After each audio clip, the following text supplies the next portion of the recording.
Clube Pet CBN, com Tatiana Saque.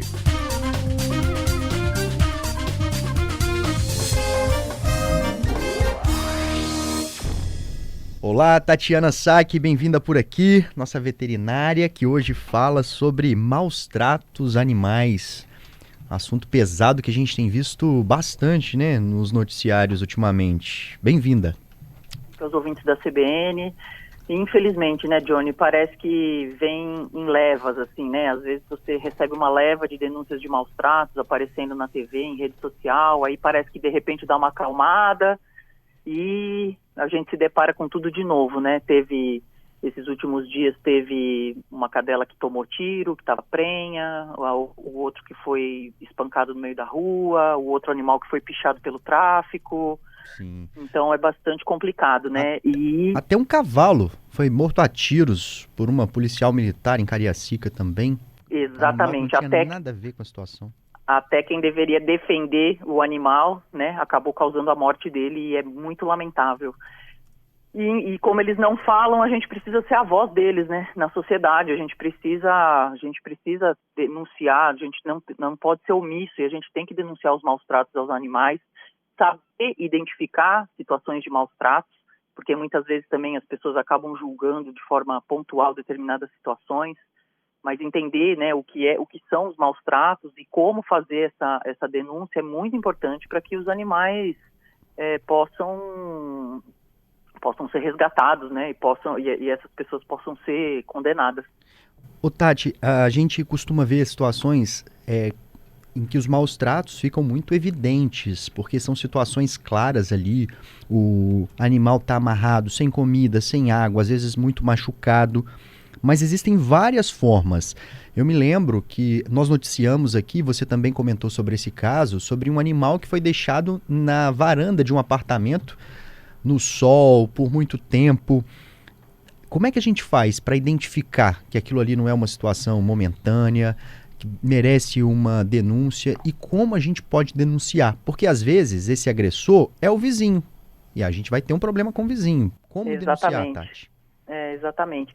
Então, assim, você perguntou alguns exemplos, né? Eu acho que o interessante é a gente tentar colher o máximo de provas possíveis também para não fazer uma denúncia sem fundamentação, né? Mas existem inúmeros exemplos de maus tratos, como você mesmo disse, mas abandonar um animal na rua, muitas vezes a gente vê pessoas abrindo a porta do carro, jogando o cachorro para fora do carro, ou um animal que fica sozinho numa casa num período superior a 48 horas, essas questões de violência física contra o animal, envenenamento, manter preso nas correntes, manter em local onde o animal não possa se abrigar, né, ou num local anti-higiênico, junto com fezes, com resto de comida, né, com presença de mosca, enfim, sem ventilação, sem luz solar.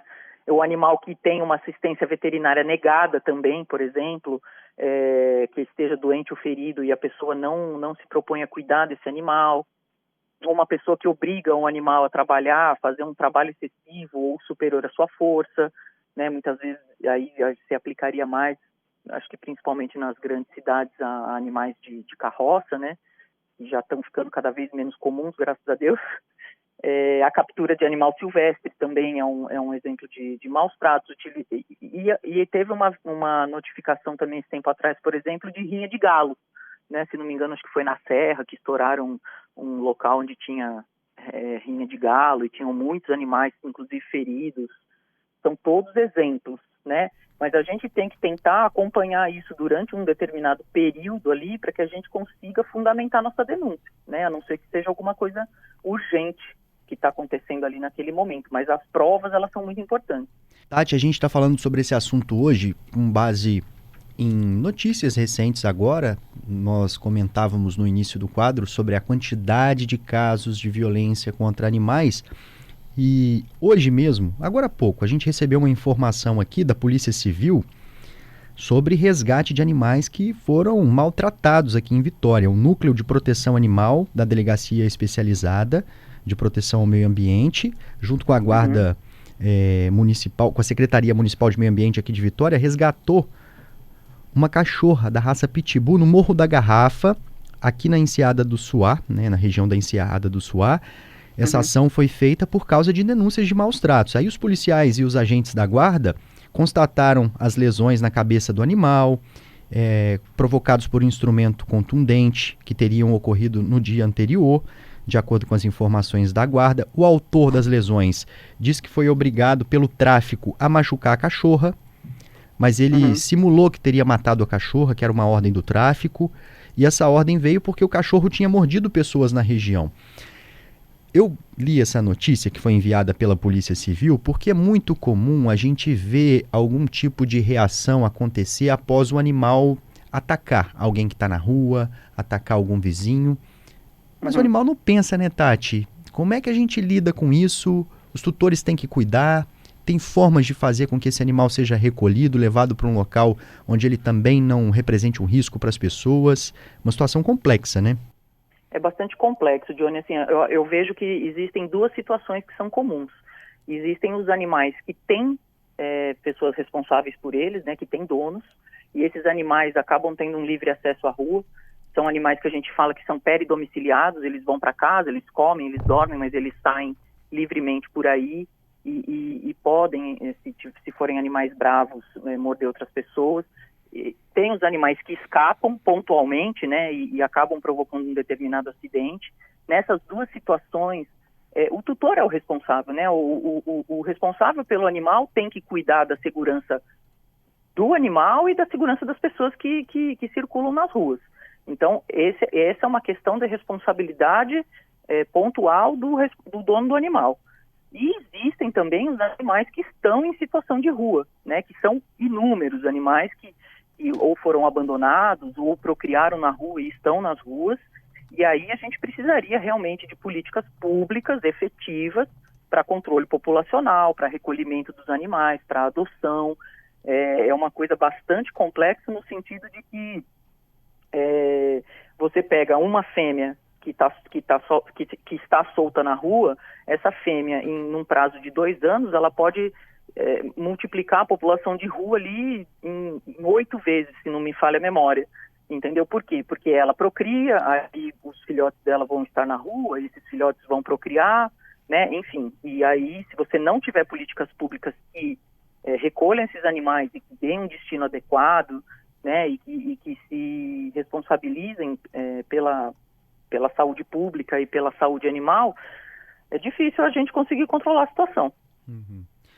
Agora, essa castração, a prefeitura, a gente vê a mobilização de algumas prefeituras em determinadas épocas do ano para aplicação da vacina antirrábica, também de castração, mas muitas dessas ações são realizadas, mas é necessário que o tutor leve o animalzinho até lá. Eu não vejo muito acontecer espontaneamente, fazendo busca ativa para encontrar esses animais soltos na rua.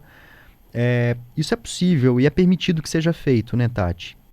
Eu não entendi muito bem, Johnny. Assim, estou dizendo de ações, por exemplo, para fazer castração de animal. A prefeitura, em alguns momentos, faz essa ação, mas os animais precisam ser levados. Eu digo essa busca ativa pelos animais de rua, né, para que eles sejam castrados e vacinados. São políticas diferentes. Você tem as políticas que têm que ser voltadas para esses animais que têm responsáveis, e esses responsáveis serem educados e serem bem orientados, né, para cuidar bem dos seus animais, fazer as vacinas e fazer a castração. Mas existem os animais em situação de rua, né, que estão ali abandonados ou que nasceram na rua, e aí a prefeitura tinha que ter as prefeituras, o município, o estado, tinha que ter políticas públicas permanentes de castração, nem que seja castração e devolução para o local onde os animais vivem, que chama captura, esterilização e devolução. É uma técnica de controle populacional, né? Mas aí, que querendo ou não, esses animais que estão na rua, eles também acabam passando por situações de maus tratos, simplesmente por estarem ali desassistidos, né? E podendo causar acidente com outras pessoas, né? Atacando alguém, machucando alguém. No caso da denúncia, ela pode ser feita para a polícia militar, para a polícia civil? Existem muitos lugares para que essa denúncia seja feita, Tati? Olha, tem alguns locais que a denúncia pode ser feita, principalmente no núcleo de proteção aos animais que você falou, né, que faz parte da Delegacia de Meio Ambiente, pode ser feito por lá. Existe a Comissão de Proteção e Bem-Estar Animal da Assembleia Legislativa, que também tem a CPI dos Maus Tratos, então também existem canais de denúncia diretamente para a Assembleia Legislativa. Pode ser feita, animais silvestres, por exemplo, pode ser feito no IBAMA, e a pessoa pode também tentar fazer uma denúncia nas delegacias, né, na Delegacia Civil, na Polícia Militar. Caso não surta efeito, tentar entrar em contato com o Ministério Público para fazer essa denúncia. E muitas vezes também as pessoas não estão preparadas para receber denúncia de maus tratos contra os animais e não sabem muito como lidar com a situação, né? Então as delegacias, elas deveriam estar treinadas e preparadas para receber esse tipo de denúncia. Tati, muito obrigado por mais esse comentário e a gente te espera na próxima quinta, viu? Eu que agradeço, até a próxima quinta.